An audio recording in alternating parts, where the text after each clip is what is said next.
Hello guys, അപ്പോൾ എല്ലാവരും ആലോചിക്കണോ ഈ നാച്ചുറൽ ബ്യൂട്ടിയൊക്കെ വെച്ചിട്ട് ഞാൻ എങ്ങോട്ടേലും നടന്നു പോകണമെന്ന്. അപ്പോൾ നമ്മളുടെ ലച്ചുമ്മ വരുന്നുണ്ട്. അപ്പോൾ ഓളെ കൂട്ടാൻ വേണ്ടി പോവാണ്. ഓളെ കുറേ ആയി കണ്ടിട്ട്. അങ്ങനെ നമ്മൾ കുറേയൊന്നും പോയിട്ടില്ല. നമ്മൾ ഇവിടെ തന്നെയായിരുന്നു. ബസ് ഇറങ്ങി മാമി വരുന്നത് കാത്ത് നിൽക്കുകയായിരുന്നു. ഞങ്ങളവിടെ എത്താനായപ്പോഴത്തേക്കും മാമിയും ലച്ചുമ്മയും വന്നിട്ടുണ്ട്. ഓളെ കണ്ടേ പിന്നെ ഞാൻ ഓളെ എടുത്തു. ഇപ്രാവശ്യം വലിയ കുറുമ്പൊന്നും ഇല്ലായിരുന്നു, കാരണം എടുത്തപ്പോൾ കരച്ചിട്ടൊന്നും ഇല്ലായിരുന്നു. അങ്ങനെ ഞാൻ അവൾക്കൊരു ചെമ്പരത്തി പറിച്ച് കൊടുത്തു. അപ്പോൾ കിച്ച് പറഞ്ഞ് അത് താത്താൻ്റെ ചെവിയിൽ വെച്ചോ, താത്താക്ക് സ്യൂട്ടായിരിക്കും എന്ന്. പിന്നെ ഒരു കാര്യം എന്താണെന്ന് വെച്ചാൽ, ലച്ചുവിനെ ചിരിപ്പിക്കാൻ വേണ്ടി, എന്ന് വെച്ചാൽ ലച്ചുവിനെ ഇമ്പ്രസ് ചെയ്യാൻ വേണ്ടി ഞാൻ പല കാര്യങ്ങളും ചെയ്തിട്ടുണ്ട്.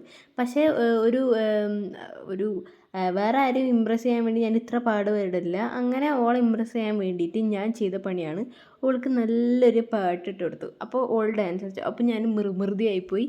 അങ്ങനെ ഓൾ ഡാൻസ് കളിക്കുന്നതാണ് ഭയങ്കര രസമുണ്ടായിരുന്നു. നല്ല ക്യൂട്ടായിരുന്നു ഓൾ ഡാൻസ് കളിക്കുന്നത് കാണാൻ. അങ്ങനെ കുറേ നേരം ഓളൊപ്പം കുറേ നേരം ഡാൻസ് കളിച്ചുകൊണ്ടിരുന്നു. എനിക്ക് ഓളെ കളിപ്പിക്കുക പറഞ്ഞാൽ അതിനെക്കാട്ടും വേറെ ഇഷ്ടമുള്ള കാര്യമൊന്നുമില്ല. എനിക്കോ അതല്ല, എല്ലാവർക്കും ഓളെ ഭയങ്കര ഇഷ്ടമാണ് കളിപ്പിക്കണേ. അങ്ങനെ അവൾക്ക് പോകാനുള്ളൊരു പൂതി വന്നുകൊണ്ടാണെന്ന് തോന്നുന്നു ഗൈസ്, അവൾ ഈ വണ്ടി കയറി നിന്നിട്ടാണ് അവൾ വീട്ടിലോട്ട് പോകുന്നത്. അപ്പോൾ വളരെ നല്ലൊരു ഇതായിരുന്നു അത്, കാരണം ഓൾക്ക് ഭയങ്കരമായിട്ട് ഇഷ്ടപ്പെട്ടിട്ടുണ്ടായിരുന്നു ആ വണ്ടി. അപ്പോൾ ഇത്രയൊക്കെ തന്നെയുള്ളൂ ഇന്നത്തെ വിശേഷങ്ങൾ. എല്ലാവർക്കും വീഡിയോ ഇഷ്ടപ്പെട്ടാൽ ലൈക്ക് ചെയ്യുക. അപ്പോൾ ടാറ്റാ.